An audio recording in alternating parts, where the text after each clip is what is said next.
दोस्तों, मेरा नाम है कुमकुम बिनवाल।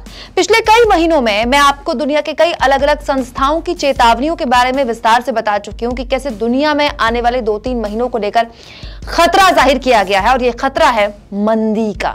अमेरिका और यूके जैसे देशों में तो इसका असर भी दिखना शुरू हो गया है।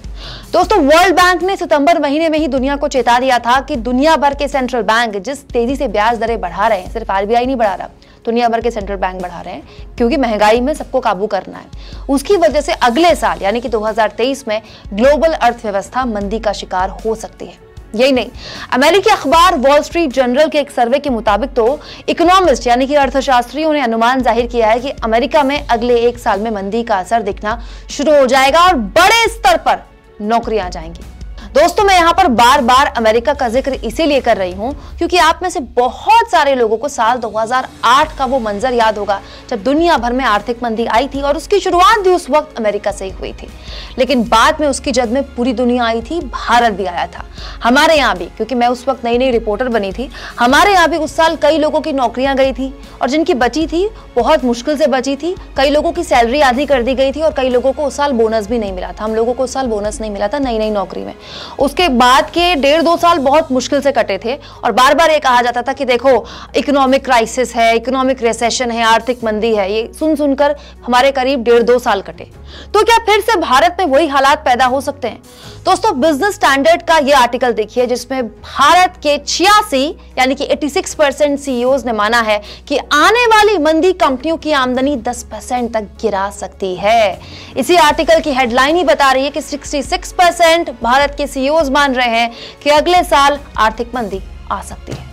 तो वर्ल्ड बैंक मान रहा है, भारत के सीईओज मान रहे हैं, लेकिन देश की वित्त मंत्री अब भी नहीं मान रही कि भारत में मंदी जैसे हालात भी पैदा हो सकते हैं। बाकायदा देश की वित्त मंत्री ने तो सितंबर महीने में ही कह दिया था कि भारत में मंदी की आशंका 0 है, 0।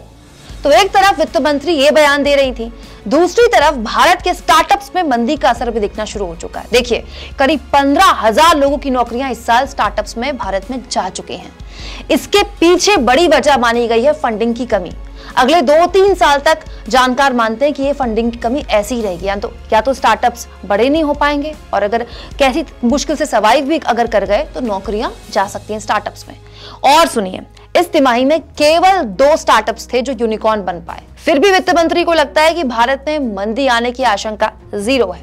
दोस्तों, आईएमएफ पहले ही चेता चुका है कि अगर दुनिया भर की सरकारों ने महंगाई पर कंट्रोल नहीं किया तो दुनिया भर में मंदी को टाला नहीं जा सकता। आप जानते हैं, ब्रिटेन में इस वक्त 40 साल की सबसे बड़ी महंगाई लोग झेल रहे हैं और अपने यहाँ का हाल तो खैर आप जानते हैं, दिवाली में दिवाला निकला हुआ है सबका। रुपया गिरने के नित्य नए रिकॉर्ड बना रहा है और सरकार टैक्स वसूलने के नित्य नए रिकॉर्ड बना रही है।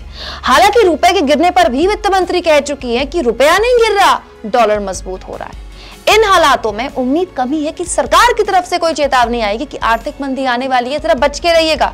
तो इसीलिए जो नौकरी है उसे बचा कर रखिए, जो पैसा है, जो सेविंग है उसे भी बचा कर रखिए।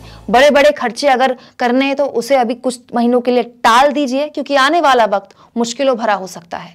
आप इस मुद्दे पर क्या सोचते हैं? क्या वित्त मंत्री को इस पूरे मामले में क्लैरिफिकेशन देना चाहिए, बताना चाहिए कि अगर वो कह रही है कि भारत में आर्थिक मंदी के आसार 0 हैं तो उसके पीछे क्या वजह है? कमेंट बॉक्स में जरूर लिखिए।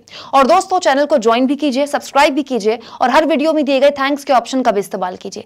इसी के जरिए आप हमारे फ्री जर्नलिज्म को सपोर्ट कर सकते हैं जो सिर्फ आपकी आवाज उठाता है।